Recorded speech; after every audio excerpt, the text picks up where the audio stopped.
Oh, I think you're muted.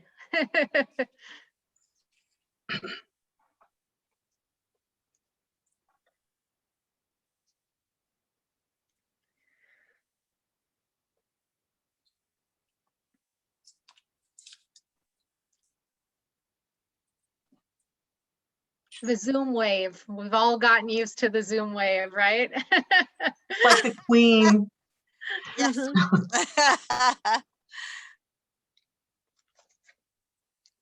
It's better than everybody trying to talk at once and Oh, covering up. absolutely. It's my silent message.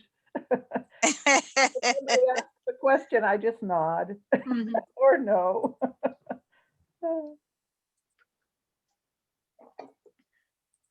This is a great idea. Thank you for doing this, League of Women Voters.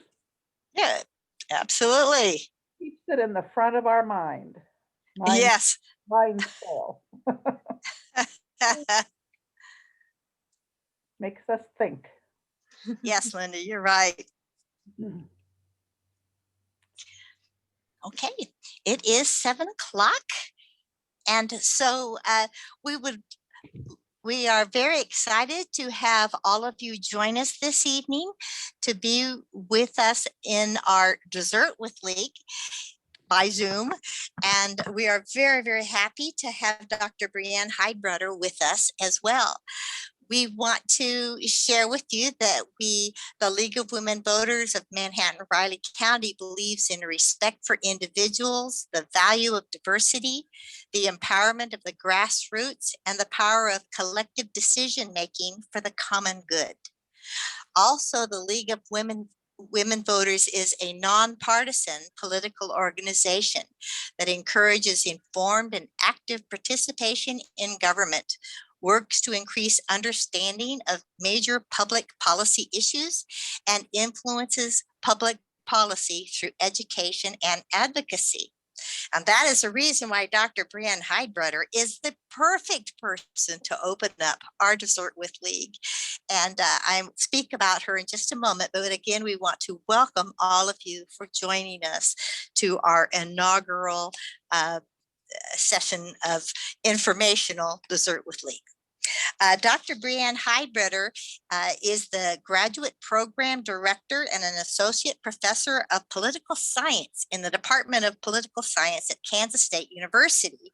She has shared her deep knowledge with us in the past, and in this time of fractured political views, there are so many challenges and changes that we need to understand all of these issues that are facing us when we are trying to assure fair representation. Some of the issues that you will know, voter suppression bills that have made it into law in Kansas. The census is being released, and that information will cause redistricting, new lines for representation in Kansas. What's that going to look like? Who's going to determine it? Do the voters choose their legislators, or do the legislators draw the lines so they're choosing their voters? These are big issues. And also, what about the Electoral College? What in the world is what are the landmines that we don't even know yet that are out there? But with our mission to assure educated voters that they get the opportunity to vote and form our government, we need to know answers or new questions to pose. And so Dr. Heidbreder is with us today to help us ferret out some of this information that we need to have. So welcome, Dr. Heidbreder. It's very good to have you with us. Well, thank you so much. That was a nice introduction. It's nice to see some of y'all again. I know I've spoken to the League a few times, and I recognize some of your faces from previous League discussions. And I have a former undergraduate and graduate star student in here in Monica, and then I recognize Haley as well. So I'm seeing lots of familiar faces. So this is wonderful.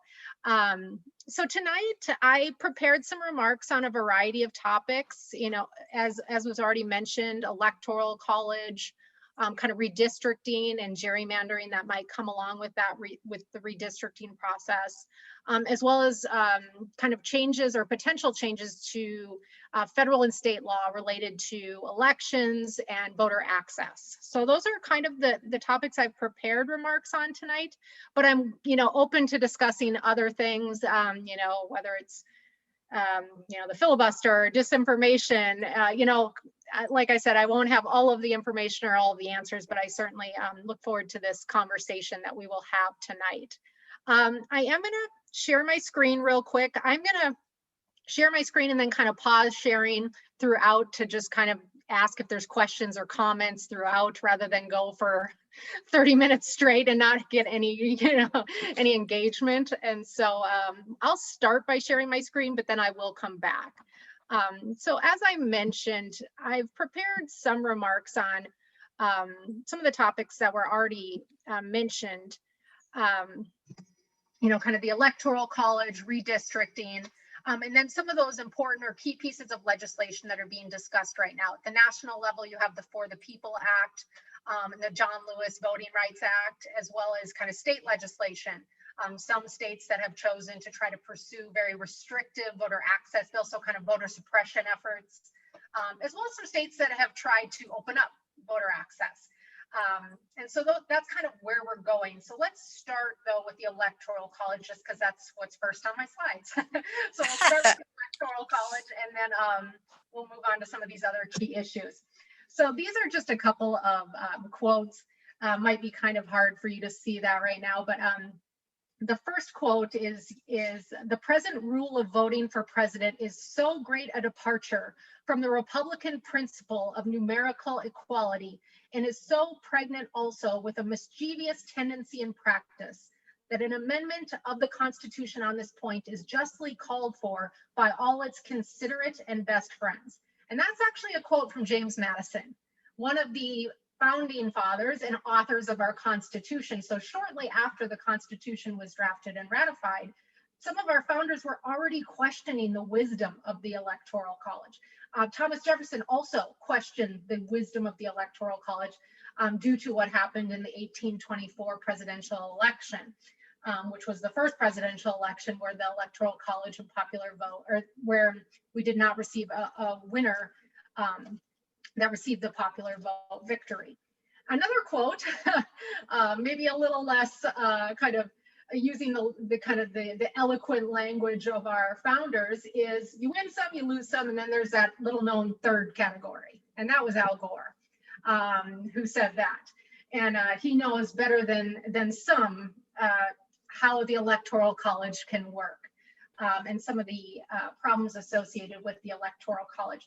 And as I mentioned, I am going to kind of pause sharing at different times tonight. So we all know kind of what, how we choose a winner of the president, that we choose it in this Electoral College system where each state gets a certain number of electoral votes equal to the number of senators they have, which is always 2, plus the number of representatives they have, always at least a minimum of 1. So every state gets 3, and then you get more based on population, right? But so we know how it works. We know, that it represents kind of the federal nature of our Constitution, this idea that we have a system that divides power, shares power between a federal and state government, which is actually unique. Our system is pretty unique. There's only about a dozen nations worldwide that have a federal system. Most have a unitary system where the federal government has all the power. We're unique. And the Electoral College reflects that.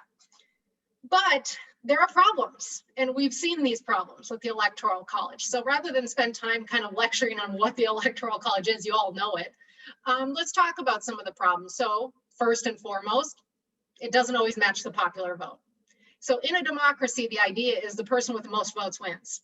And we don't always have that. We've had 5 times in our Constitution's history where we have not had a victor that won the popular vote. We've had, 1824 was the first one. The last one, 2016.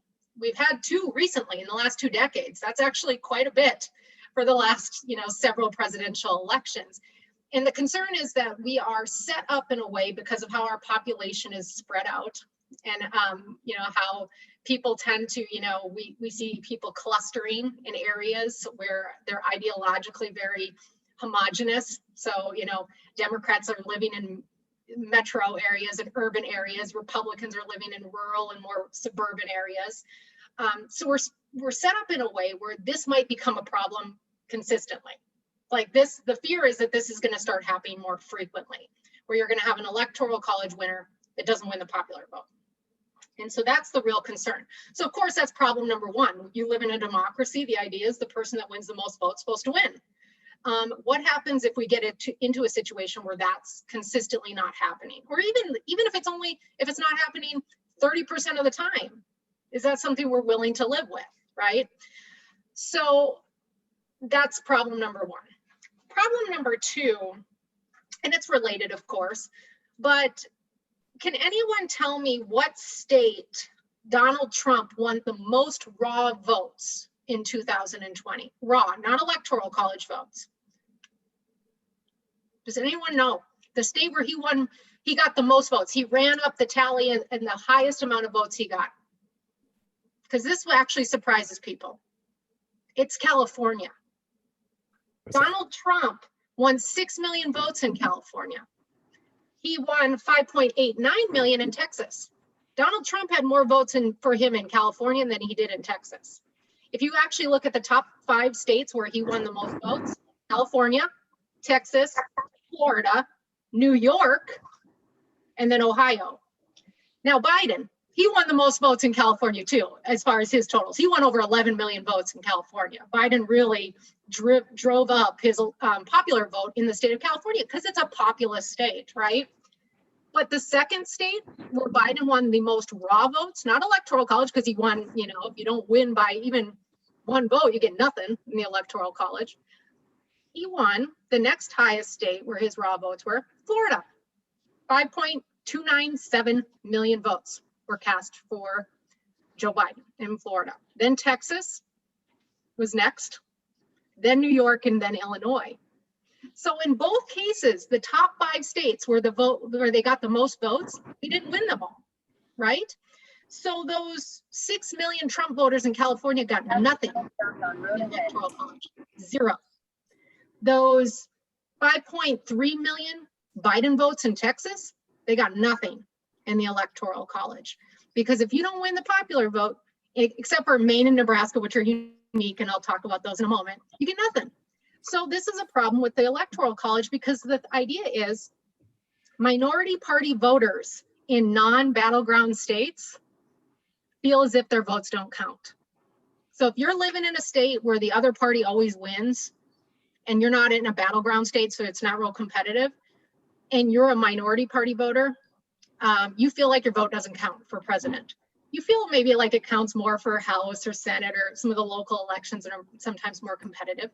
But in the presidential election, California Republicans might rightly feel like they don't count. Or, Texas Democrats, at least not right now. As demographics change, some of those states might become more competitive. But right now, there's a feeling as if those states don't win or don't matter. Because of the way electoral college votes are allocated, some states are just worth more than others. So this idea of, we believe in political equality, one person, one vote, my vote should count just as much as anyone else's, right? Well, the way the electoral college works, it's not the case. Battleground state voters matter more. If one way of measuring a voter's clout in a presidential election is simply whether or not they live in a battleground state. Okay, those voters that live in what can be called spectator states sometimes, essentially they're called spectator states because we're watching the presidential election occur and we don't really feel like we're part of it, we're watching it, right? They have no clout in an electoral college system where battlegrounds are really what determines everything. So there's really little incentive for candidates to campaign in states that are not competitive. And that could be states that they're winning by a ton in. There's not a lot of reason for Joe Biden in 2020. Well, of course, because of COVID, there wasn't a lot of campaign events anyway. But let's say Hillary Clinton in 2016, there wasn't very much reason for her to spend much time in California other than to fundraise because she had it locked up. Same with Republicans in red states, right? So if you're not a battleground state, you might feel like your vote doesn't count. Not only that, why do candidates have to pay any attention to you? You're not going to be the determining factor in whether they win or lose. And so battleground states voters, they can count more. In fact, I think I have a slide here I'll show you real quick on this issue. Let me share again. All right. Well, first of all, I love these maps too, because this does show you the population issue that we're talking about here with electoral college votes. That little red spot over in California, that's LA County. That's Los Angeles County. That red county right there has more people than every state individually in blue. So it has more people than Nevada, more people than, you know, Arizona, more people than New Mexico, more people than Minnesota, Wisconsin. So that more people live in that red district than in each of these individual states, not added together, but each individually, right? But if you could go the opposite, because you could say, well, okay, you're just, you know, you're looking at a Democratic urban area. And yes, urban areas tend to be more Democratic. But here's Dallas-Fort Worth down in the navy blue in Texas. And Dallas-Fort Worth has more voters or more people than all of those states that are red, each individually. And so, you know, when you're deciding things on the state level, this is the kind of thing that you worry about, right? So I want to show you this idea of the spectator state. And this is this map. So this is 2016, because in 2020, because of COVID, there wasn't a lot of campaign events. So 2020 is weird for campaign events. But 2016, this is the number of campaign events that occurred after each party's convention. So after the primaries, because of course they're going to campaign in states during the primaries because they're trying to win a primary election. But this is a general election. This is the total number of presidential campaign events in the 2016 election. So if you look at this map, 94% of the 2016 events were in 12 states during the 2016 election. 94%. In fact, 2/3 of the campaign events in the general election in 2016 were held in just 6 states: Florida, North Carolina, Pennsylvania, Ohio, Virginia, and Michigan. So this is kind of a demonstration of that idea that campaigns aren't going to pay much attention to non-battleground states because of the way the Electoral College is set up. Now, you might say, well, you know, wouldn't that happen in, you know, if we were doing popular vote, wouldn't they just care about big cities? And yeah, they probably would, but they'd go to more states, because you can imagine a Democrat wanting to go to Dallas to campaign, because there's a lot of votes to be gotten in Dallas. You can imagine a Republican going to California and spending some time in wine country, because there's some Republican ag country in California where they could rack up some votes. So this idea that, you know, would it hurt small states or rural areas? Potentially, but they're not getting much attention anyway. That's the point, is that this system is not really getting them attention from the campaigns, okay? Now, I would say too, though, that one thing with the Electoral College is the number of votes that each state gets, though, does exacerbate some problems with political inequality. So another way to look at this numerically is you can calculate a state's power in the Electoral College by taking their population and dividing it by the number of electoral votes they have. And yeah, I see a question here. Let's see. Hold on real quick. Did I count that right? 20 states didn't have any? Yes. Most, a large number of states didn't have any campaign events. Absolutely. But yeah, so numerically, you can also look at this by, okay, what's the state's population? How many electoral votes do they have? So how many, like essentially how many voters per one electoral vote? Because that's a, you know, a kind of a measure of political equality, right? Well, if you do that, you would find, for instance, in the 2020 presidential election, there were 278,000 plus Wyoming voters that cast ballots. Now, Wyoming only has 3 electoral college votes. They have the smallest number you can have, right? But that meant that they had 10 point, if you divide it out, they have more power in the Electoral College than states like Kansas, than states like Florida, than states like New York, because those states have so many people. And how does this happen? It's because every state gets those 2 senators. And that means that states like Wyoming, North Dakota, South Dakota, they actually get more pull in the Electoral College than they actually quote unquote deserved based on population. So I'm not making a judgment on that, like as far as like that it's right or wrong. It's more just like if numerically it's unequal. It means that a voter in Wyoming matters more than a voter in Kansas. They have more of a chance to affect their electoral college vote than you do. And that's just numerical. So that's, a problem. So what are some of the alternatives? I've already spent some time in the electoral college. I want to get to redistricting and everything, so I'm going to move quick. But alternatives, popular vote. Obviously, that's the one that most people go, okay, well, you could just national popular vote, right? Now, problems with that, smaller states are worried, rural areas are worried. They're saying, we're not going to get any attention and we'll have no power. They would, states like Wyoming would lose a little bit of power in a popular vote because they would just be based on their voters would count as much as California. Right now, they have more power and so it's unequal, but they're on the winning side, right? So yeah, I mean, that would happen. But the thing is that, think of that map I showed. Are they getting much attention anyway? Are candidates paying attention to states that are not battlegrounds? Not really, not really. In a close election, a popular vote, candidates would have to be trying to eke out votes wherever they could get them. And campaigns are pretty nationalized anyway. A lot of it is, on TV and online now. So, I mean, you get attention that way as well. But certainly, that's a concern. And a benefit obviously would be it's kind of the truest form of democracy. One person, one vote, the person with the majority wins. There is a downside to popular vote nationally. And I have to be honest about this. There is a practical downside. And that practical downside is you've got a close election.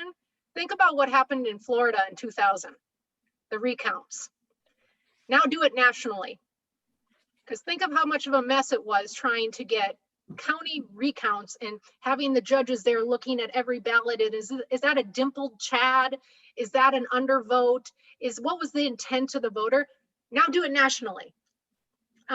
So a close election, popular vote, that is a downside that you have to prepare for.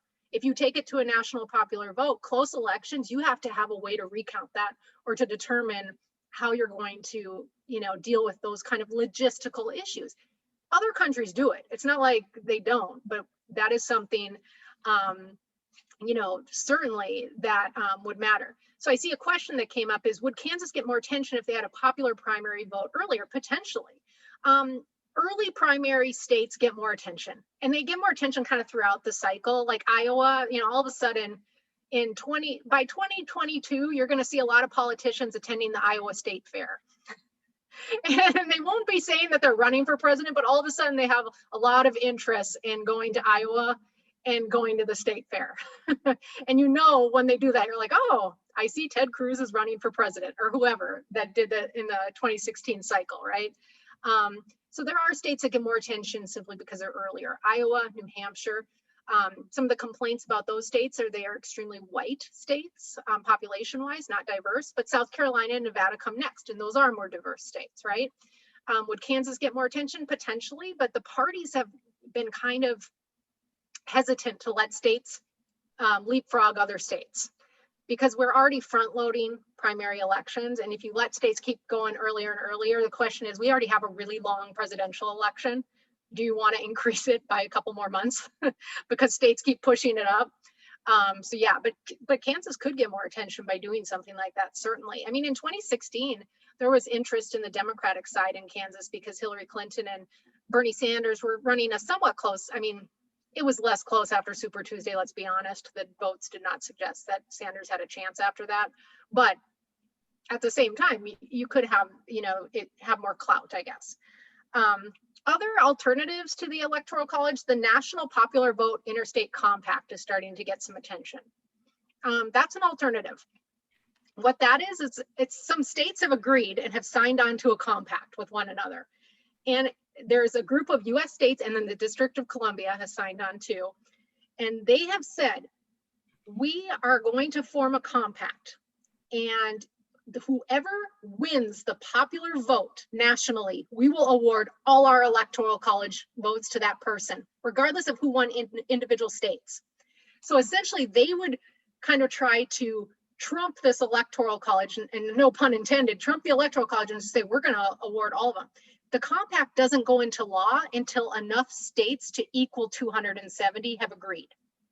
So as soon as enough states that they have the 270 to win the Electoral College, if they get enough states to sign on, it goes into effect.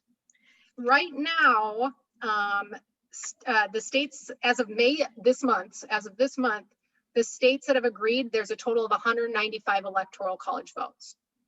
So they are essentially 75 short right now, but they're making headway. And, you know, so they're 72% of the way there, essentially, in getting states to agree to it. Now, a couple potential problems is, one question is the legality of it. This would probably be something that would be fought in the courts. The compact clause of the Constitution states that no state shall, without the consent of Congress, enter into an agreement or compact with another state.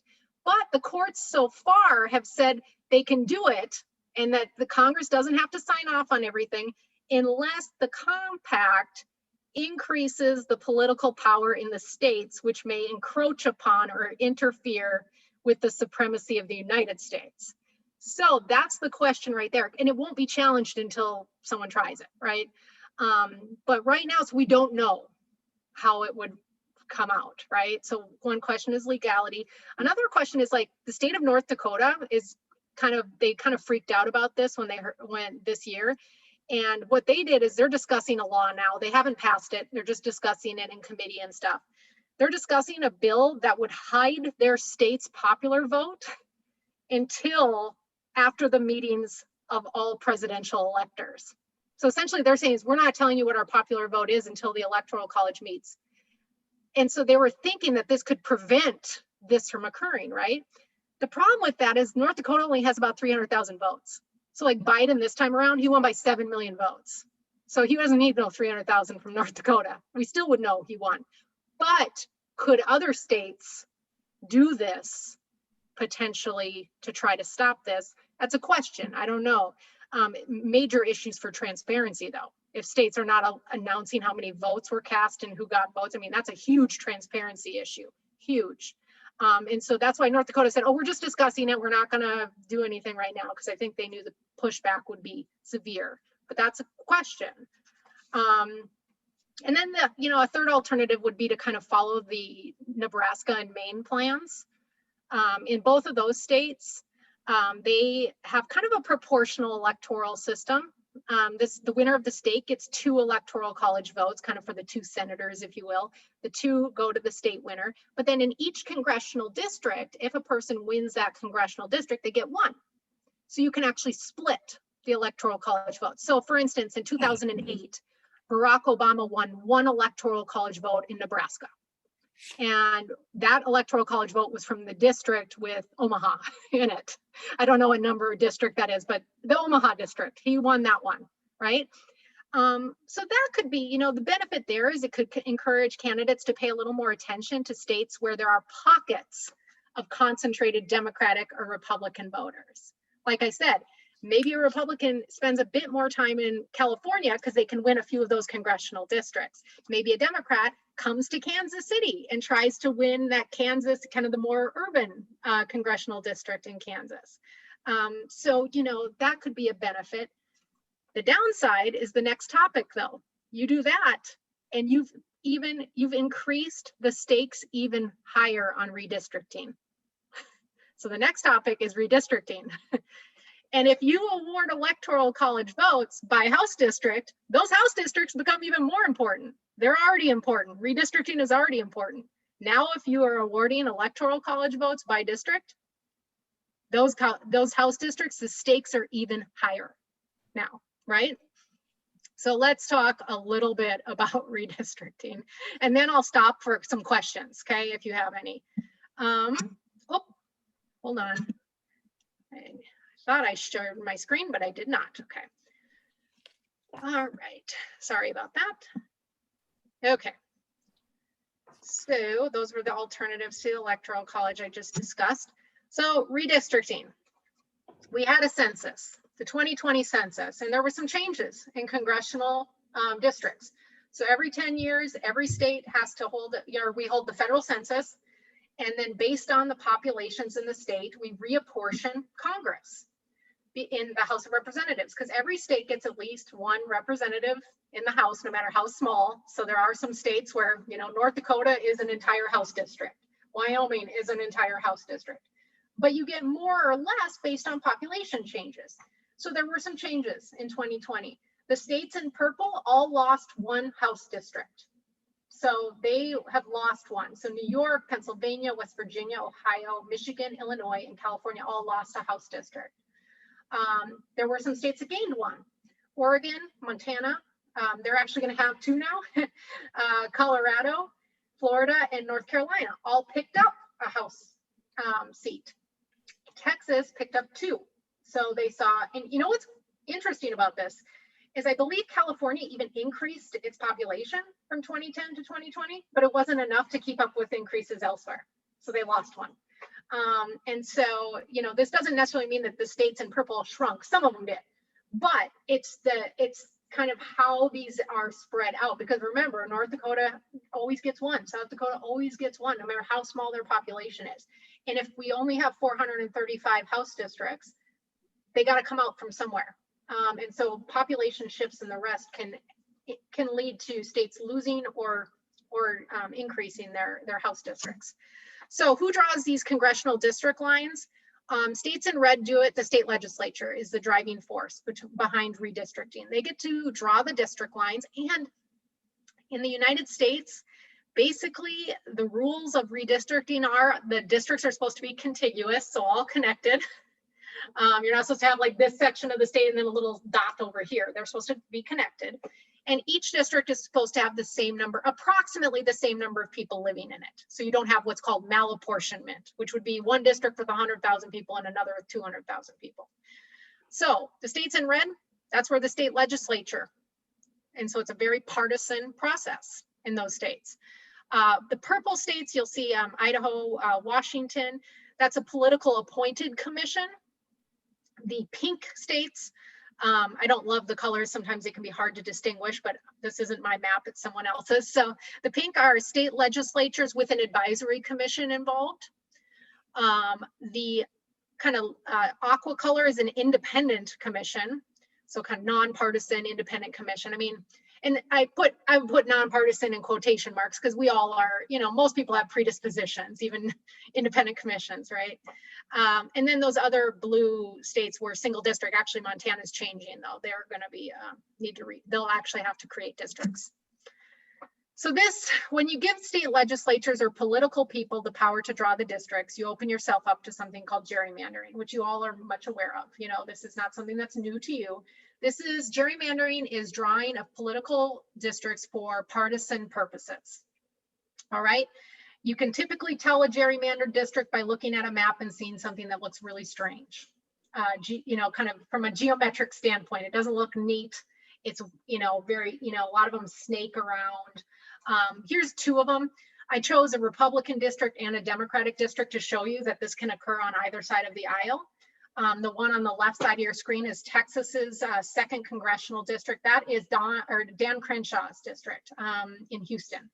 Kind of the Houston suburbs, exurbs, is where he has been elected to serve, and that is a Republican district in Texas. Illinois, that's the 4th congressional district in Illinois. This is kind of just outside of Chicago. So some of the suburbs of Chicago, a heavily Latino district, Latino and Hispanic district. So of course, when you have redistricting, it opens it up to gerrymandering, which interestingly enough was named after a governor, governor of Maryland, Massachusetts, Gerry. G-E-R-R-Y. He was involved in drawing a district that looked like a salamander, so gerrymandering. And that's where kind of the term developed.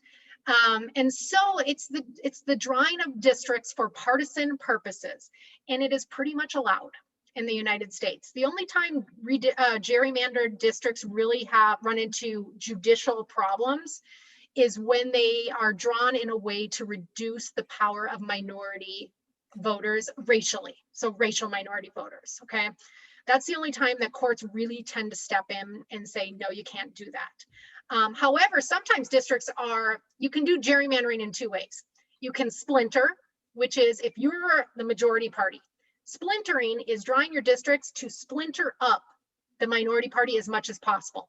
Spread them out so they can't affect elections. You know, make sure they're a minority in every district, right? That's splintering. The other way you do it is packing. This actually you'll see happen in urban areas in particular. Packing is where you say, okay, we're going to lose the central city. You know, if you're Republicans, let's say, if you're a Republican, you say, okay, we're never going to win urban Kansas City, right? Or whatever. So let's pack as many Democratic voters into that district as possible. So they'll win that one, but they won't affect anything else. They'll win all the rest because they're all packed into that district. Okay. So that's a couple ways that redistricting can occur. Now, you know, as was mentioned in the introduction, you know, why is this a problem? Why are we concerned? One problem is, you know, the old quote of our legislators choosing their voters rather than their voters choosing their legislators. Are people drawing safe districts so they never lose?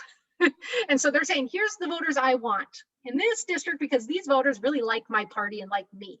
That's what I want.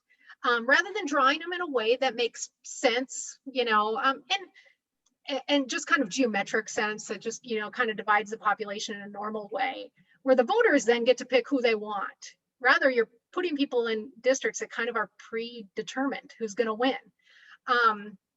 You know, so that's an argument against gerrymandering. And some people have said that have asked the question, does this lead to more polarization? Because essentially, you know, if you're in a really red district, why would a Republican moderate on any policy? Why would they go to the middle? Or if you're in a really Democratic district, you're in the central urban core, why would you, you know, negotiate with Republicans? Why not just, you know, stay kind of polarized, right? And there, you know, that's an argument that's being made, but I will suggest that if we're going to consider gerrymandering a cause or possible correlated with polarization, we need to at least be as aware of the fact that as a population, we have sorted ourselves geographically. We have sorted ourselves. Partisan geographical sorting is a thing, okay? There are some really good articles on this, you know, Red State, Blue City, I think is one of them that is called, it's essentially, what do I mean by this? This geographic polarization. Supporters of one party or the other tend to cluster together in homogeneous areas. So we're not living in real diverse areas, partisan wise. I'm talking about, you know, partisanship or ideology. You know, in localities, if you kind of look at the neighborhood or local level, people tend to live around people that are similar to them. We're getting really red areas and really blue areas. The New York Times actually has a new like tool that you can search online where you can see how much of a island you live in. And that is just, it tells you approximately how the percentage of Republicans and Democrats and how much of an island it is, how diverse it is partisan wise. What we've seen is the US is more geographically polarized today, research shows, than it has been since 1860, since the Civil War. We are geographically, we are a polarized country right now. Democrats tend to live in very population dense areas. So as population density goes up, that's where Democrats are. Why? Because those areas tend to attract communities of color and college educated individuals. And they tend to live in the cities, in walkable communities, in dense population areas. That doesn't mean all Democrats live in, you know, large cities, but we've seen this, right? Republicans, particularly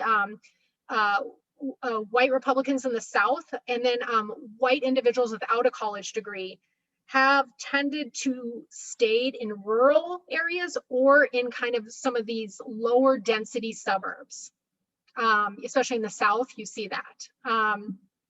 And so that has created a problem. So even if we were to solve the gerrymandering issue, my argument is we still would have this issue of geographic polarization. And from a congressional standpoint or electoral college standpoint, the Republicans are spread out in a more efficient way than the Democrats are. Because Democrats they're really packed into some of these districts where they might be winning 80% of the vote, but they're going to win that one district, and then they're going to lose a bunch of suburban districts 55 to 45. you know, and that can be a problem, right, for that party. I know, you know, from a nonpartisan standpoint, I'm not arguing it's a good or bad thing. I'm saying this is what we're seeing play out. If any of you are interested in this kind of geographic polarization and polarization based on race, there is a great political science book, but it's pretty accessible. It's called Uncivil Agreement by Liliana Mason. And she's done some really recent research on this, and it's really kind of touches on some of these issues. So yeah, so with that, I'm gonna stop right now because I've gone on way too long already, but I'm ready to talk about the For the People Act, as well as some of the voter suppression issues as well. So if in questions you want to ask about those, I can talk about those as well further. So I'm just going to kind of pause for a moment because I want to give people a chance to talk. I do have one quick question. I was writing the title of the book that you just mentioned, but I didn't catch all of it. Could you repeat that one more time? Yes, it's called Uncivil Agreement. Okay. And it's Liliana Mason. Mason. Okay, thank you. Mm-hmm. Yes.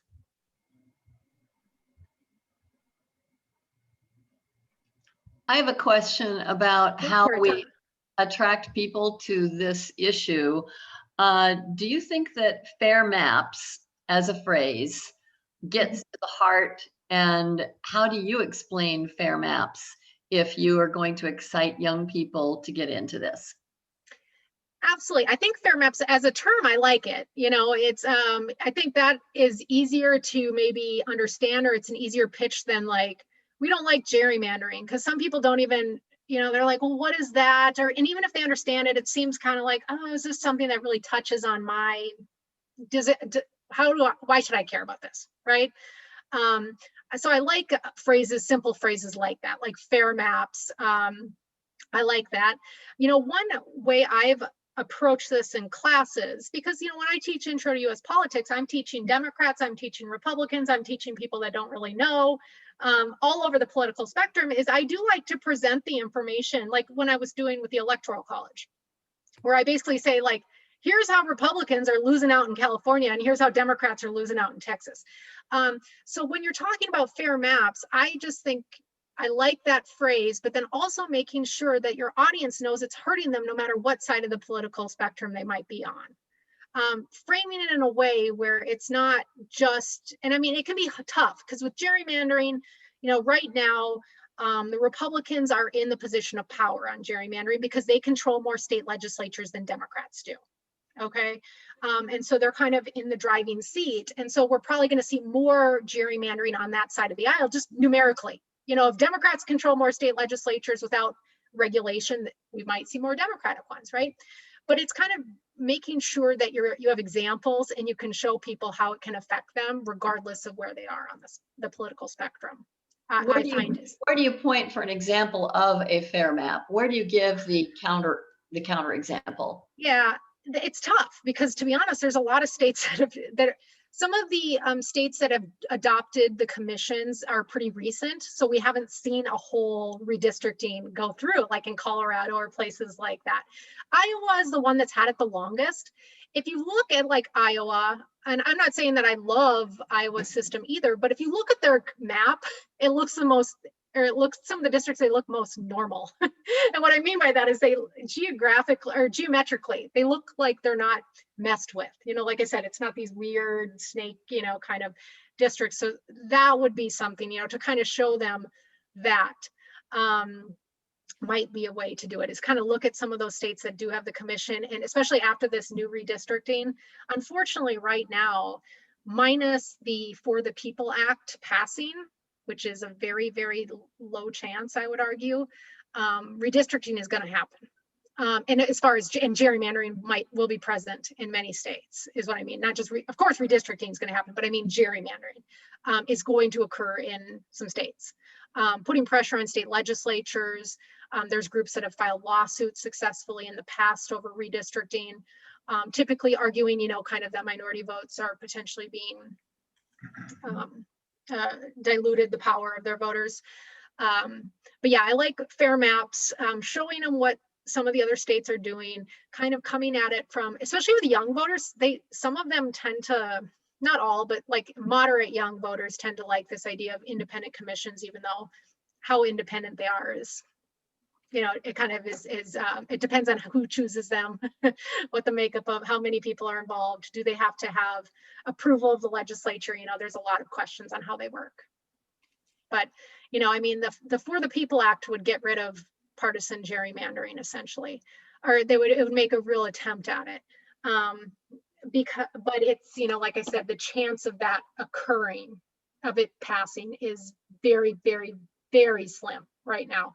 But it would require states to use an independent commission to draw district lines, and each commission would have to have 15 members, 5 Democrats, 5 Republicans, 5 independents. So it's not claiming like non-partisanship necessarily, it's saying we're spreading it out. And that any district plan they come out with, one member of each of those, the Democrats, Republicans, Independents, a majority has to win to get the district plan they want, but it has to have support of one person in each of those camps. So you can't have a district plan that no Democrat agrees to. You can't have a district plan that no Republican agrees to. So that's how they kind of try to make it more truly a commission that's going to have to compromise, right? But like I said, the For the People Act is probably one of the most expansive, one of the most expansive voter rights, voter access bills to ever have been considered by Congress, and its chances of passing is slim to none at this point in time. Unfortunately, from the perspective of, the reason I say unfortunately is because I believe in, you know, the small d democracy, and I want as many people involved as possible. I always think, you know, more voters that's a better thing. So that's a personal preference, not a partisan comment. But yeah, it's the For the People Act has lots of stuff. Yeah, go ahead. I think the League was the first group to sign on to the For the People Act. That does not surprise me, just because of the history of the League's efforts at political participation, you know, at giving people access to the polls. You know, I mean, it has all kinds of provisions, same day voter registration, which, you know, my home state of Minnesota, we've had it forever. When the first time I ever voted in an election was in Minnesota when I was growing up. It was the 2000 presidential election was my first presidential election as a voter. But I, you know, so I went and voted, I did all that. And when I moved out of state, it was like, wait, I have to make sure I'm registered when, how, what's going on? I can't just show up with like a utility bill and vote.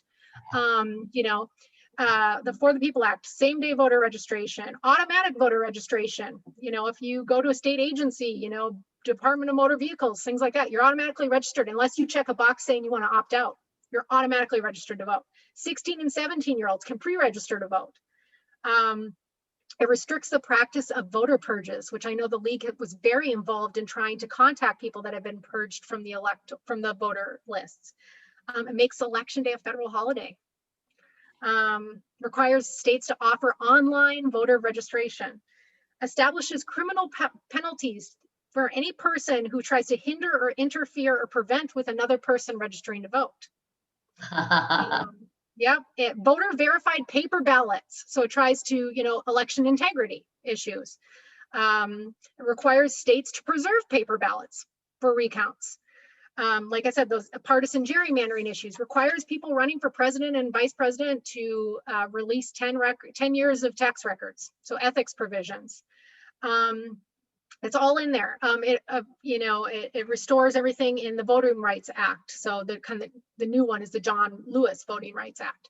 But, you know, kind of pre-clearance of states' voter plans. It has everything, but it's not going to pass. And why it's not going to pass is because it will be filibustered. And Joe Manchin and Kyrsten Sinema in the Democratic Party have said that they are absolutely against ending this filibuster. Joe Manchin has recently said that he does support renewing the Voting Rights Act and requiring all 50 states to go through the pre-clearance. And that actually, it seems like there is potentially bipartisan support, but I say that with a huge grain of salt because not really. It's Lisa Murkowski has said that she's interested in working with him on this, but the question is, will they get any other Republicans? And we don't know. But that has much better chance, but all that would do is kind of do the pre-clearance to make sure. So what pre-clearance is, I'm sure most of you know, but states have to, anytime they're going to change their voter laws, They have to submit it to the Department of Justice, and the Department of Justice has to sign off on it. It used to be that only specific states had to go through this process. It was states that, you know, during the era of Jim Crow, for instance, suppressed the vote, and even during civil rights, suppressed the votes. Well, what they're saying, because of a Supreme Court case that said, I don't think we need this anymore. There was questions about whether it was fair to only require certain states to go through that. Joe Manchin has said, what, just make all 50 go through it then. If we don't want to target specific states, make any state that wants to make a change have to go and get the permission of Department of Justice. So that has a much more realistic chance. Of course, you know, an issue with that is then whoever controls the Justice Department is going to have the ability, because some Justice Departments might just say, yep, everything's fine, and just decide that everything meets. You know, because the pre-clearance, to get pre-cleared, you have to show that what you're doing does not disproportionately hurt communities or voters of color. Because that was the point of the Voting Rights Act, is to make sure that you were not targeting, for instance, Black voters. Now, you know, the president and their appointees have a lot of power at the Department of Justice. So you might have certain administrations that would just clear everything. But it would be something, and that has a better chance than the For the People Act, to be honest. Other questions or topics you want to discuss? Brianne, do you think that they might break up some of the parts of the For the People Act? I'm thinking specifically of the dark money provisions that they have in there. They could definitely break them up and make people take a vote on like each kind of provision, if you will. The problem is that if the parliamentarian does not rule that it is that it can be done through reconciliation, which is, you know, it's a very technical kind of institutional rule, but there's certain things that can be done through reconciliation, which you can get through with a 50 vote. You know, you don't have the filibuster threshold. If it is not through reconciliation, which a lot of this voter stuff is not going to be passed through reconciliation, then you have to have enough votes for closure of filibuster. Unless you nuke the filibuster, which the Democratic Party, being the majority party right now, has not, they won't be able to, because they don't have all of their members to agree. They would need all 50 senators to agree, plus Kamala Harris for a kind of a tie break, to get rid of the filibuster. And like I said, Joe Manchin and Kyrsten Sinema have said that they are not supporting getting rid of the filibuster. So for that reason, you have to be able to pass anything without, you have to get enough votes so that you can stop filibusters. So you're needing 60 votes. And I think parts of the For the People Act might get some Republican support, but I am skeptical about whether any of the provisions would get enough support. 60, so you'd need 10 Republicans to nuke or to stop a filibuster on any of the provisions. And that's kind of one of the issues right now. Because yeah, there's the dark money thing. There's the public financing with small donors is really interesting in the For the People Act. There is a provision in there that says you can accept public financing of your campaign if you agree to you get donations through small donors. And so this would be, I can't remember how it's defined, probably like under $250 or something like that. Any donations that are made, small dollar donations, will be matched with federal funds, you know, public funds, 6 to 1. So like it gives you an incentive to raise a lot of money from a lot of small donors, because that's what's going to get you matching, not big corporate donors. But of course, it would be a voluntary system, which we saw, you know, that stopped really in 2008 with the presidential election. For a while, we had publicly funded presidential elections until the candidates realized they could raise a lot more money from corporations and PACs, and so they didn't want to take that public funding. So.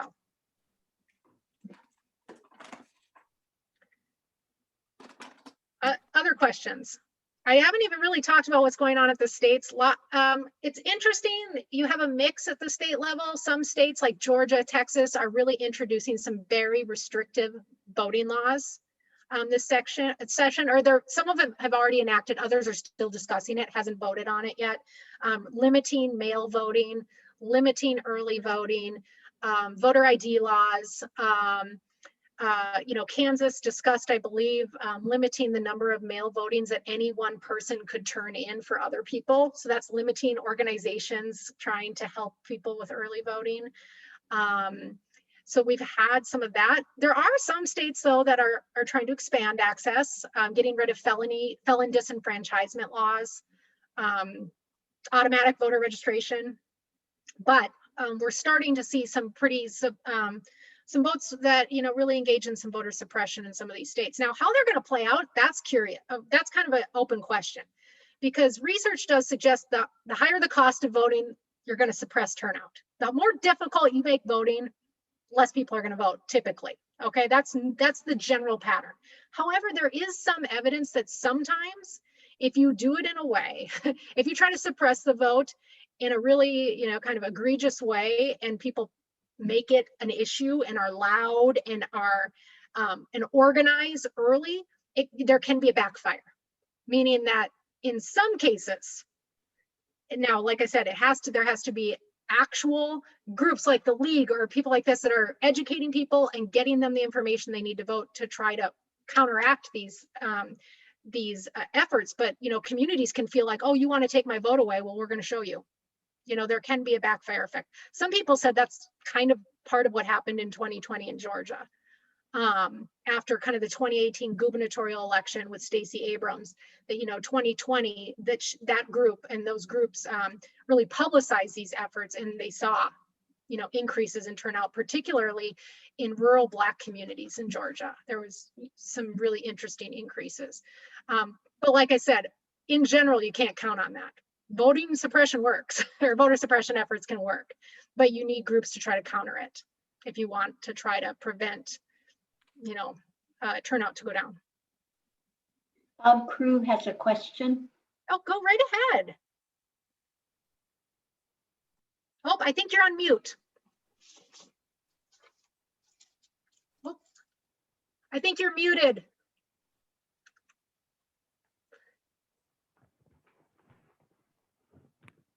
Oh. Bob, you're muted. Maybe Kathy can unmute him. Oh yeah, there you Try go. Now this. you're good. Is this better? Yep. Well, anyway, I was just giving a little tip of the hat to all you've done. You've had a really surprisingly informative, well, not surprisingly, an amazingly informative presentation. And this is a little bit remote, but it bears on our whole electoral process. And that is, what is the chance of the Supreme Court's taking a really rational view of gerrymandering, which results in all these outrageously uncompact, unrepresentative districts? Certainly. We've seen in the last 4 years at the Supreme Court level, but also at the federal district level, kind of the federal judiciary. If you want to look at kind of the accomplishments of the Trump administration, all right, so things they got done, right? There were some bills passed, there were some tax breaks and things like that. But one of the most successful efforts of the Trump administration was to pack the federal judiciary. They appointed and got confirmed a huge number of judges. Yes, at the Supreme Court level, there were 3 new Supreme Court justices in 4 years, that's a lot for one term in a presidency. Obama nominated or got 3 justices, but that was in 8 years. And so 3 and 4 is a lot. So the Supreme Court level, but then also all those federal district courts that sometimes we forget about too, because most federal cases don't go to the Supreme Court. They hear 80 to 100 cases a year, but they get petitioned for over 1,000. So most cases end at the federal, at the district court or the Court of Appeals level. And you have lots of conservative justices. And once again, I'm not saying this as a right or wrong, those justices have so far, what we've seen, been more open to allowing, some of the partisan gerrymandering, some more of the finding that corporations, for instance, have that it's free speech, the donations, the Citizens United case, if you will. Oh boy, You have, voter suppression efforts being upheld. So you certainly have a federal judiciary right now that I would argue, not all of the courts. I mean, there are certain courts that are more kind of open to, or more, I should say, harsh on voter suppression efforts and things like that. But certainly you're right, Bob, that it's the federal judiciary right now is probably not going to be particularly friendly to kind of trying to stop some of these efforts.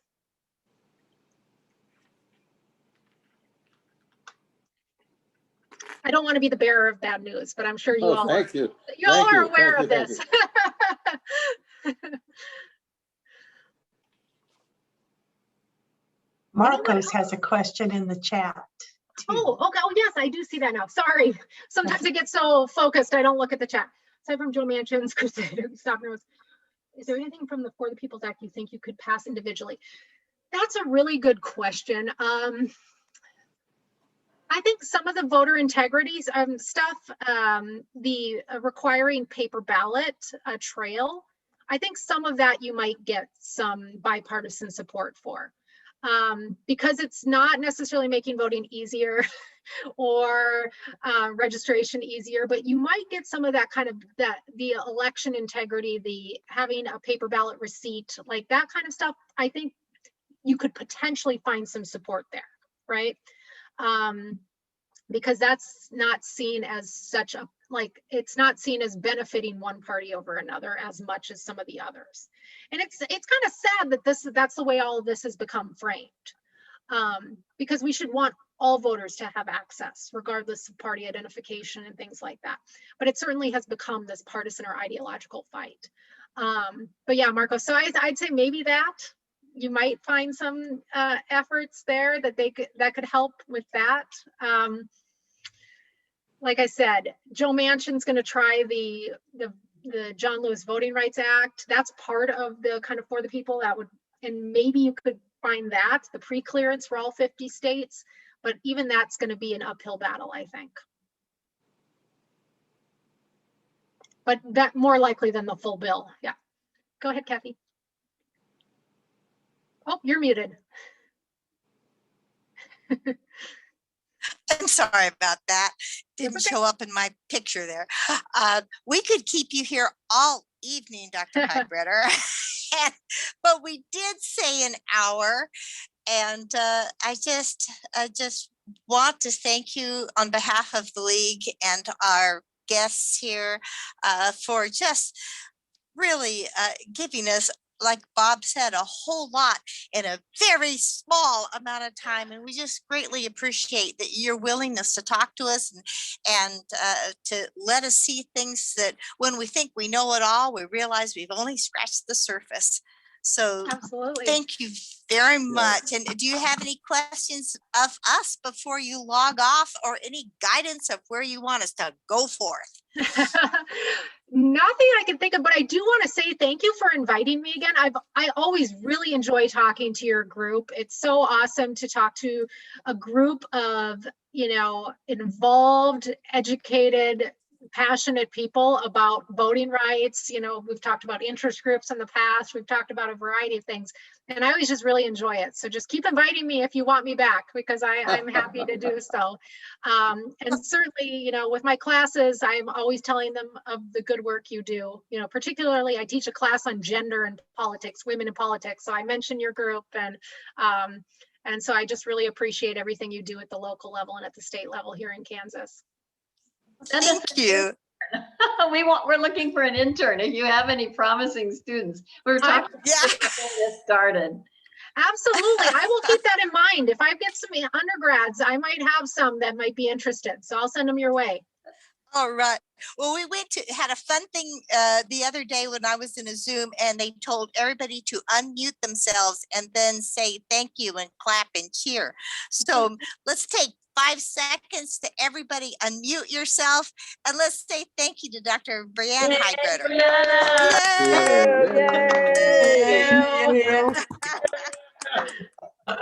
Thank you so much. Great, cheer you on. Thank you very much. Thank you. Goodbye. Bye.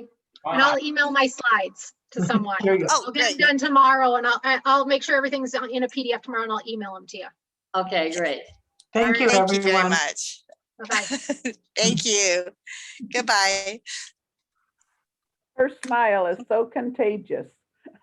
Oh, I know. I would love to take her classes. I know. Yeah, that's me great. too. Thank you for opening Absolutely. this up. Appreciate it. Yes. Thank Absolutely, you, Kathy. Monica. It's nice to have you with us. Yay. All right. Okay. Hi, Enel. Yeah, thank you. It's good seeing Yep. everybody. And hi, Absolutely Bob. good to see you too. Hey, Bob Hi, Bob. and Sarah. Yes, Bob, Hi, Sarah. this is Nancy Crew, my techie daughter here. Yeah, there you go. She's doing the right things. Hi, Nancy, you've changed. Well, that was great. Barbara, thank you Yeah. for doing that technology in the background. And This I'm was just a so glad we great got to have. present. Yeah, this was a great presentation. This was wonderful. Yep. Absolutely. You know, in the past, the league has studied the electoral call. Are we supposed to sign off now? Or You don't have to. We're Let me just turn off socializing. recording. okay. Oh, Oh, good. yeah.